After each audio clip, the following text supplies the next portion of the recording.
And we are back. Pokemon Infinite Fusion, Hardcore Nuzlocke. The run continues. This is our third attempt. We only have one gym left in the run. Can we do this?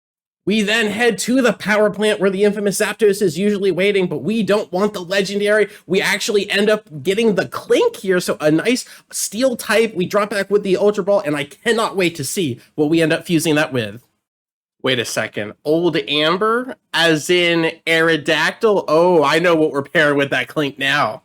But first, we decided to fuse a Koffing we got at the Pokemon Mansion with a Tentacool and, yep. Next on the menu is going to be a Poliwhirl with a Nidoqueen, and that is going to be whatever that is. Okay, so we saw what we ended up doing with the Snorlax, but what about the Gengar that we got previously from the Ghastly? We choose Mr. Mime, and look at that, Gen Mime. That's got to be the best looking Mr. Mime I have ever seen. On top of that, it's got Mimikyu's typing in the Fairy Ghost. Let's go. Continuing with some epic fusions here. Here is the Aerodactyl, and here is the Clink. Clinkdactyl coming at you live. Look at that. We finally upgraded that Poliqueen into a more handsome version, I guess you could say. I'm just kidding. It still has a final fusion, and the final Poliqueen comes out with a nice water ground typing, and it looks a lot closer to that Politoed than previous. And then a very unexpected fusion here in the Graveler and Kingler. That looks a little bit tipsy, but what happens when we upgrade it to the Golem part of the fusion? So it'll be a Kingler, Golem, and look at what they do with this fusion sprite. Here it is coming at you, and there we go with Golem. That looks insane. And then Clinkdactyl actually had one more fusion in the Klinklang, and there is the final fusion. Absolutely amazing. And I always love combining the starter typings, whether it's grass and fire or fire and water, and we take the little Horsea and the little Cyndaquil, and that is one of the cutest fusions I've ever seen. It then upgrades itself into the next portion here, and it's going to be the Horlava, looking very fun with the bubbles instead of the flames. We then fast forward to the moneymaker in this final fusion being the Typhlosion and the Kingdra, a disgusting fire water type. And to finish this long line of fusions here, it's going to be the Tentafing, the Tentacruel Weezing upgrading to its final fusion, and the Tentazing here, it still retains that water poison typing. And that means it's time for the 7th gym battle in this run. It is the third attempt. We get to select 4 Pokemon to take on Blaine's 4 fire-type fusions. He leads with his Glue Dash here. The Grass Fire gets absolutely nuked by our Stab Sludge Bomb. Beautiful stuff. That super effective damage adding up as we drop back with a Stab super effective Surf onto the Chartdactyl here. Blaine's Ace is getting absolutely bodied by our Poison Water typing. Tentazing doing work as the 9-9 comes in and is just an offering to this bundle of water sludge, if you will. The Chartdactyl does connect on a Fire Blast, but it's not very effective and gets drowned by the Tentazing, bringing the ocean down. The Magnon comes in and does have a berry that reduces the damage of water types as it is weak 4 times over to that water typing. So we swap into Poliqueen, taking the Fire Punch up close, but the poison comes down from the poison point. Beautiful damage on top. We drop back with an Earth Power, completely dodging that water buried play that he has in the back kitchen, and it doesn't even matter as we beat Blaine easy peasy. All right, we pick up some new encounters on one island here. I made sure to get the Piplup instead of the Infernape line this time just to keep some variety. So we actually get a Tankla-Corsola combination, and it turns into Corgella.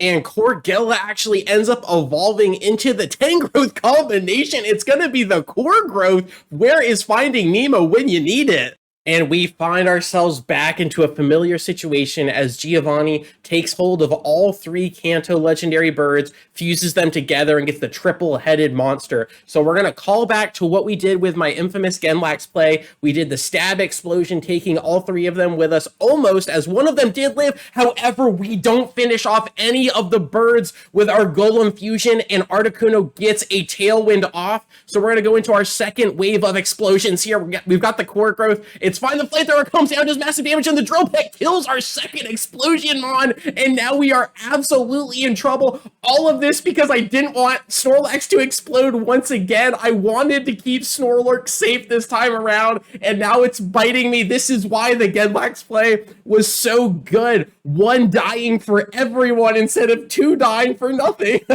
Potentially here, we're going to swap into Omedos, get that Gyarados fusion in there, and hopefully we can take one or two of the birds down with us and at least wobble out of here alive. The Thunderbolt does massive damage. The haze comes down. Upon the roost, can we get a monstrous surf?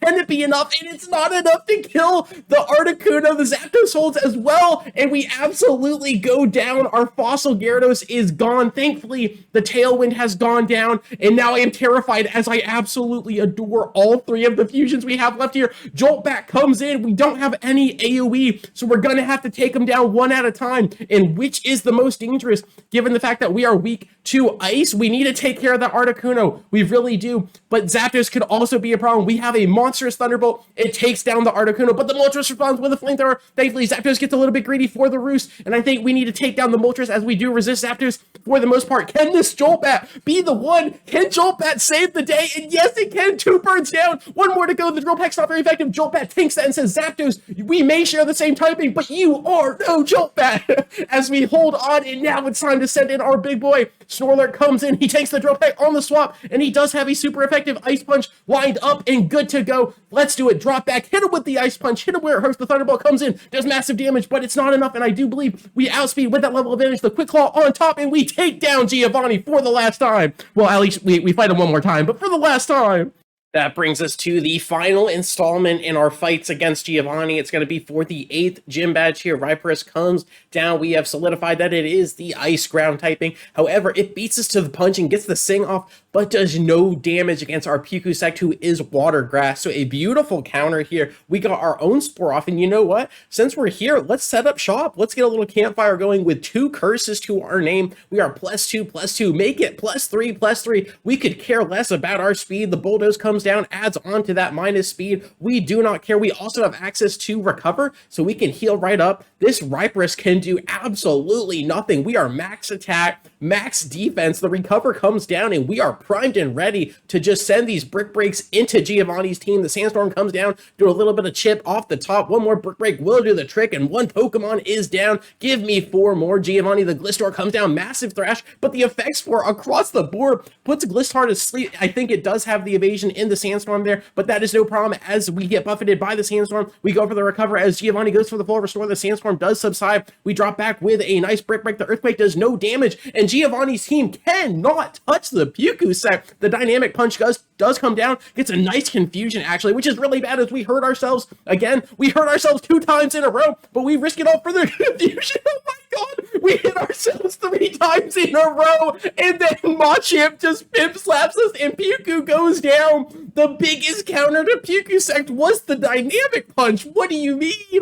Champ takes it all. We lose our Puku, who had been there since before the first gym, which is insane. Tentazing comes in, gets a little bit of redemption with the Surf against the Champ. The Electrio comes down, the Electabuzz and Big Trio here. I can't even talk. We pivot to the Poliqueen, who does a beautiful, does not affect pivot here. We can drop back with the Stab Surf. The Bull does come down, dropping our speed in the process, but the Surf is enough to take down Giovanni's second to last Pokemon. The Rylax is here. The big chunky Ace comes down. I'm pretty sure that's a rock normal typing. He is chunky. He is here to stay, but I think a Stab Surf will do the trick as an Earthquake beats us to the punch and a critical hit comes down. Giovanni, no mercy. Giovanni is taking everything. We hold here as a Hortrill connects the one-hit KO, and Giovanni is feeling himself. We send out Genmime, who cannot hit Rylax since our only damaging move is Shadow Ball. What have I done? What have I become as the rest comes down?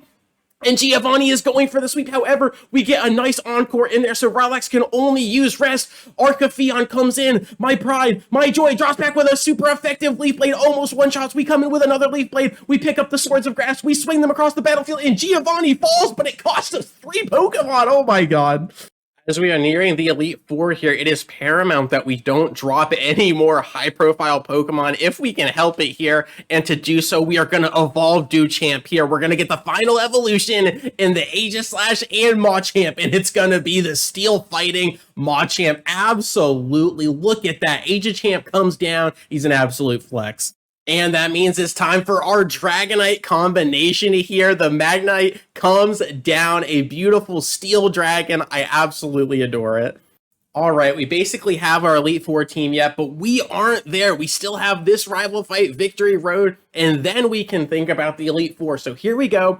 Our rival has 6 Pokemon at this point. The Nuzlocke comes down. We've gotten very familiar with him. We answer with our signature Jolt Bat. Dropping back with that stab super effective Thunderbolt is just beautiful. A beautiful special attack and speed stat. This Jolt back is growing on me so quickly as the Talcute comes down, the Taurus and Execute. So probably a normal Psychic, much like the Girafarig line. So we can go in for the Leech Life. We can go in for the Stab Acrobatics, but it doesn't have the Grass typing, so we couldn't capitalize on that. However, it doesn't matter as the Leaf Life finishes off the second Pokemon here. Now we have Maghorn to contend with, who is Rock Fire, I believe, so 4 times weak to ground and also 4 times weak to water. So what can we pivot into that can give us a really good advantage against this guy here? And it's going to be the King Lotion, our water fire typing. The Sunny Day does come down, and it's going to cut our surf damage in half. However, it is 4 times super effective. On top of that, we have a water gem to boost the damage, and it is drowned in the ocean as the Electabuzz comes down with a nice Intimidate here. But we still have 6 healthy options.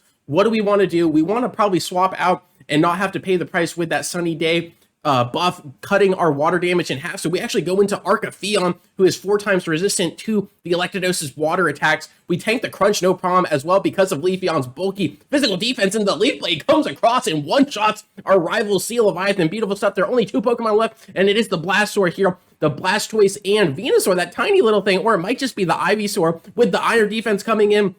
It's still waiting to upgrade into that final form here as another Iron Defense comes down, holding us back. But if we just Sword Stance, or if we just continue to rain down Leaf Blades, we will be just fine against this Grass Water typing as the Synthesis comes down, getting lots of health back. But it doesn't matter as another Leaf Blade comes down and we get the signature fadeaway crit. Arcanine feeling itself as the Starkazam comes down. It is level 50, but we outspeed with the Extreme Speed. Of course, the Calm Mind comes down, but it won't be enough as another Extreme Speed comes in. The ultimate quick attack gets a fadeaway crit, and our rival is defeated for the 3rd and hopefully last time.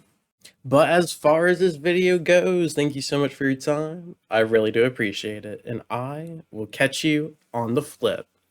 Peace.